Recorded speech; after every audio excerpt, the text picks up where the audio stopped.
Radhe friends, जय Shri Krishna. Veena Deepak Soni YouTube channel में आप सभी का स्वागत है। फ्रेंड्स, माघ का पावन पवित्र महीना पूर्ण होने वाला है और जिन लोगों ने माघ का स्नान किया है उन सबको माघ स्नान का उद्यापन करना है ताकि उन्हें माघ स्नान का पूर्ण फल प्राप्त हो सके। तो देखिए, जब हम कोई व्रत या स्नान का संकल्प लेते हैं तो उसका उद्यापन जरूर करते हैं। उद्यापन करने के बाद ही हमारा संकल्प पूर्ण होता है।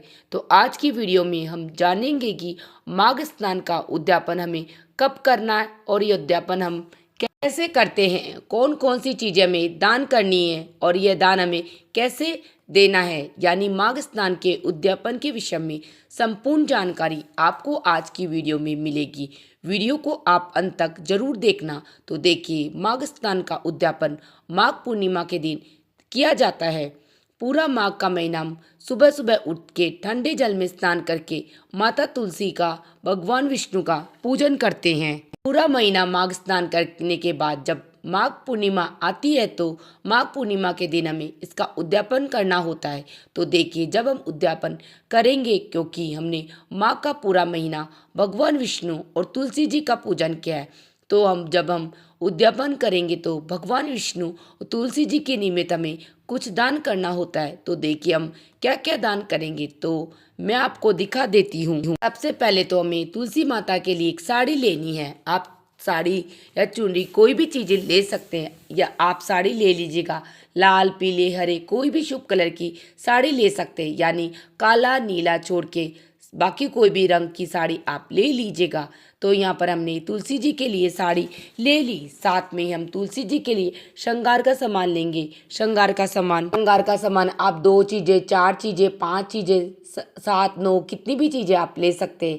ज़्यादा भी नहीं ले पाए तो सिर्फ आप एक बिंदी का पत्ता भी रख सकते हैं। यानी कोई ना कोई सुहाग की सामग्री आप जरूर रखे लीजिएगा।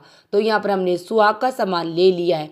तो ये हमें तुलसी मैया के लिए लेना है, इतना ज़रूर लेना है। बाकी आप चाहे तो गर्म कपड़े भी रख सकते हैं, जूते चप्पल भी रख सकते हैं। बाकी साड़ी और श्रृंगार का सामान, ये चीज़ें हमें ज़रूर लेनी है। साड़ी की जगह आप सूट या चुनरी ले सकते हैं। तो ये हमने तुलसी जी के लिए ले लिए। इसके साथ ही हमें भगवान विष्णु के भी कपड़े भी लेने हैं। तो यहाँ पर हमने भगवान विष्णु के लिए यहाँ पर मैंने पैंट शर्ट का जोड़ा ले लिया है। आप पैंट शर्ट का जोड़ा ले सकते हैं, या आप चाहे तो आप धोती कुर्ता भी ले सकते हैं, या आप कोई गरम लोई भी ले सकते हैं। कोई भी कपड़ा आप भगवान विष्णु के लिए ले लीजिएगा। तो यहाँ पर हमने भगवान विष्णु के लिए पैंट शर्ट का जोड़ा ले लिया है। साथ ही हमें दक्षिणा लेनी है। तो दोनों के लिए हमने दक्षिणा ले लेंगे। भगवान विष्णु के लिए दक्षिणा लेंगे और माता तुलसी के लिए भी दक्षिणा ले लेंगे। तो यहाँ पर 2 जगह हमें दक्षिणा लेनी है। इसके साथ ही हम खाने का कोई भी सामान ले लेंगे। देखिए, आप चाहे तो पंडितान इनको घर पे बुला के खाना खिला सकते हैं, या फिर आप कोई भी मिठाई ले लीजिएगा। और मिठाई आप जो सामान लेंगे उसके ऊपर आप मिठाई रख लीजिएगा। तो मिठाई हमने रख दिए। इसके साथ ही देखिए, हमने पूरा 1 महीने का तक स्नान किया है। और जब भी हम किसी का स्नान का उद्यापन करते हैं तो हम 1 लोटा जरूर दान देते हैं। तो क्योंकि 1 लोटा, या फिर आप इस तरह का लोटा ले सकते हैं, या तो इस तरह का मग्गा ले सकते हैं। कोई स्नान जब करते हैं तो मग्गे से, लोटे से जल डाल के स्नान किया जाता है। तो आप लोटा दान करना होता है। आप स्टील का, तांबे का, पीतल का कोई भी लोटा सकते हैं। उस लोटे को हमें चावल से भर लेना है। आप चाहे तो आप स्टील का लोटा ले लीजिएगा, या उसे चावल से भर लीजिएगा। आप चाहे तो इस तरह से जो मग्गा बाजार में आता है, जो बाथरूम में हम यूज़ करते हैं, इस तरह का मग्गा भी आप ले सकते हैं। अगर आप मग्गा ले रहे हो तो उसको फिर आप इससे चावल से भर लेना है। यानी चावल हमें जरूर दान करना होता है। तो यहाँ पर हम तुलसी जी के कपड़े ले लेंगे, विष्णु भगवान के कपड़े ले लिए, 1 लोटा हमने चावल ले लिया। आप लोटा चावल का ले सकते हैं, या 1 मग्गा आप चावल का ले सकते हैं। ये सारा सामान हमें लेना है। ये सारा सामान हम लेके पूर्णिमा के दिन जब आप तुलसी जी का सुबह सुबह पूजन करेंगे, सारा सामान हमें तुलसी जी के पास में ही रखना है। थोड़ा सा जब हम जल अपने हाथ में लेके इस सारे सामान के ऊपर से 2 बार वार देंगे, फिर हाथ जोड़ लेंगे।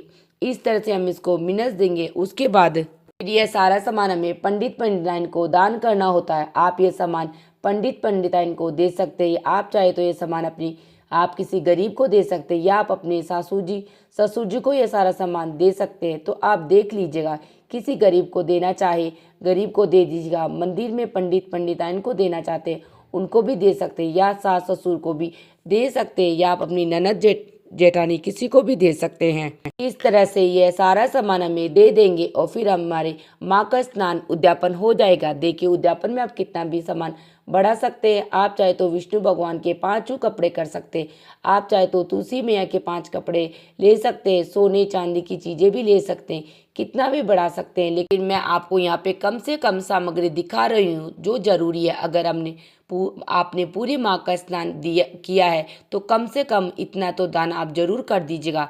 तो फ्रेंड्स, इस तरह से बहुत सारे तरीके से आप माघ स्नान का उद्यापन कर सकते हैं। माघ स्नान के उद्यापन की ये सरल विधि आपको कैसी लगी मुझे कमेंट करके ज़रूर बताना। अगर ये वीडियो आप लोगों के लिए थोड़ा सा भी यूज़फुल है तो प्लीज़ वीडियो को लाइक कर लेना और चैनल को सब्सक्राइब कर लेना। मिलते हैं किसी और वीडियो में, तब तक के लिए राधे राधे फ्रेंड्स, जय श्री कृष्णा।